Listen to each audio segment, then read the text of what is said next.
जय हिंद दोस्तों, आज हम प्रथम कर्नाटक युद्ध के बारे में पढ़ेंगे, जिसे आंग्ल फ्रांसीसी युद्ध भी बोलते हैं। जानेंगे कि प्रथम कर्नाटक युद्ध कब हुआ, क्यों हुआ, किनके बीच हुआ, इसका कारण क्या था और इसकी समाप्ति कैसे हुई। तो चलिए शुरू करते हैं। प्रथम कर्नाटक युद्ध का समय 1740 ईस्वी से लेकर 1748 ईस्वी का रहा है। ये युद्ध प्रत्यक्ष रूप से देखने में लगता है हमें कि ये कर्नाटक के नवाब पद के लिए उत्तराधिकारी का युद्ध है, मगर अप्रत्यक्ष रूप से इसे देखें तो ये ब्रिटिश और फ्रांसीसी, ये दो यूरोपीय मुख्य शक्तियां के बीच का युद्ध है, जो भारत में भी उपनिवेश की हैं और भारत में अपनी सत्ता को स्थापित करना चाहती हैं, अपना नियंत्रण, राजनीतिक नियंत्रण और व्यापारिक नियंत्रण स्थापित करना चाहती हैं। इन दोनों के बीच का मुख्य युद्ध है। तो आइए जानते हैं कि इसके कारण क्या थे। इसका कारण है, प्रथम कर्नाटक युद्ध का कारण है कि फ्रांसीसी और ब्रिटिश ये दोनों की आपस की व्यापारिक प्रतिद्वंदता, ये चाहते हैं हमेशा कि हम एक दूसरे से अव्वल आए और हमारा नियंत्रण क्षेत्र बढ़े, हमारा व्यापारिक क्षेत्र बढ़े और यहाँ भारतीय व्यापार पे, यहाँ की वस्तुओं पे हमारा ज्यादा से ज्यादा अधिकार हो। इस कारण से प्रथम कर्नाटक युद्ध में फ्रांसीसी और ब्रिटिश आपस में युद्ध करते हैं। इसका मुख्य कारण रहा है 1740 का उत्तराधिकारी का युद्ध। 1740 में ऑस्ट्रिया में उत्तराधिकारी का युद्ध स्टार्ट होता है। ऑस्ट्रिया एक यूरोपियन देश है। अब होता क्या है ना कि ऑस्ट्रिया यूरोप में दो मुख्य शक्तियां थी। 18वीं शताब्दी की दो मुख्य शक्तियां होती हैं, एक फ्रांसीसी और दूसरा ब्रिटेन। तो यूरोप में ऑस्ट्रिया के युद्ध में, उत्तराधिकारी के युद्ध में, वहां यूरोपियन, फ्रांसीसी और ब्रिटिश ये दोनों आपस में युद्ध करते हैं और उसी का प्रभाव भारत में भी होता है। मगर उस समय भारत में डुप्ले, जो कि फ्रांसीसी के नेतृत्व करता थे, गवर्नर थे डुप्ले, उन्होंने कर्नाटक के नवाब अनवरुद्दीन के सामने ये प्रस्ताव रखा कि आप कर्नाटक में युद्ध होने न दें। और मोर्से, जो कि उस समय मद्रास के गवर्नर थे, ब्रिटिश मद्रास के गवर्नर थे मोर्से, उनसे भी उन्होंने ये प्रत्यक्ष उनके सामने ये रखा कि आप हम दोनों युद्ध न करें तो ज्यादा अच्छा है, हम दोनों कंपनियों के लिए, व्यापारियों के लिए ज्यादा अच्छा है। मगर कुछ ऐसी संभावनाएं बनी, कुछ ऐसा वातावरण बना जिस कारण से दोनों शक्तियां आपस में भारत में भी टकराई, फ्रांसीसी और ब्रिटेन। पहले हम कर्नाटक की दफा जानते हैं। कर्नाटक के नवाब, जिनका नाम है अनवरुद्दीन, और कर्नाटक के दो केंद्र, कर्नाटक के अधिकार क्षेत्र, नियंत्रण क्षेत्र में आने वाले दो स्थान, पांडिचेरी और दूसरा मद्रास। पांडिचेरी फ्रांसीसियों के नियंत्रण में था और मद्रास अंग्रेजों, ब्रिटिश गवर्नमेंट के। पांडिचेरी के गवर्नर डुप्ले हुआ करते थे और मद्रास के मोर्चे।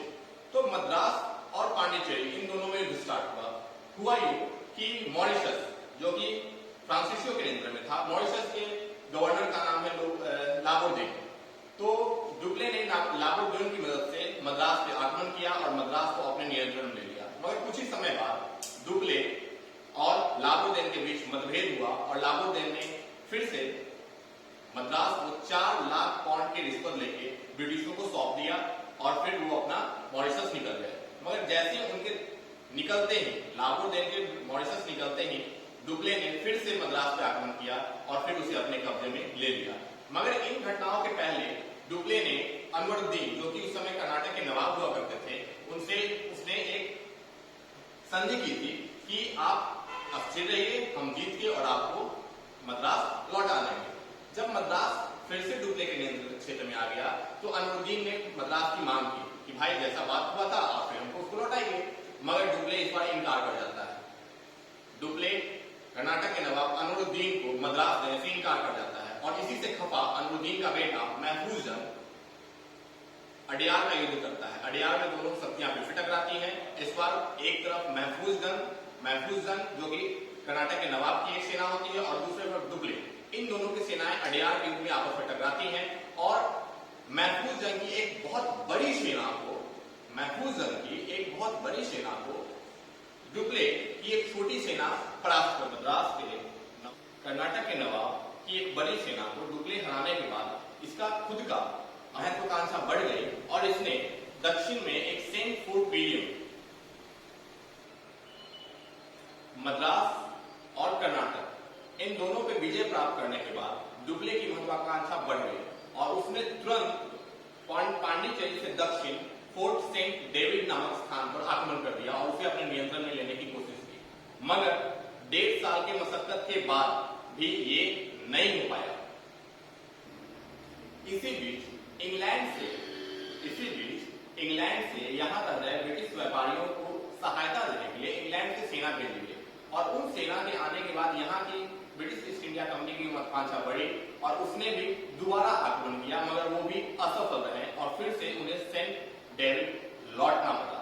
और इसी के बाद 1748 का समय आता है, जब 1748 में ऑस्ट्रिया में हुए उत्तराधिकारी का युद्ध समाप्त होता है और एक्सला-सापेल संधि, ऑस्ट्रिया में हुए युद्ध उत्तराधिकारी का युद्ध एक्सला-सापेल संधि के जरिए समाप्त किया जाता है और परिणाम स्वरूप जैसे युद्ध वहां स्टार्ट हुआ था तो भारत में भी इसका प्रभाव देखने के लिए मिला, ठीक वैसे ही उत्तराधिकारी का युद्ध खत्म होते भारत में भी ब्रिटिश और फ्रांसीसियों के मध्य जो युद्ध हो रहा था वो युद्ध समाप्त हो जाता है और मद्रास फिर से ब्रिटिशों को लौटा दिया जाता है और उसके बदले में फ्रांसीसियों को अमेरिका स्थित लुइसबर्ग नामक स्थान फ्रांसीसियों को दे दिया जाता है।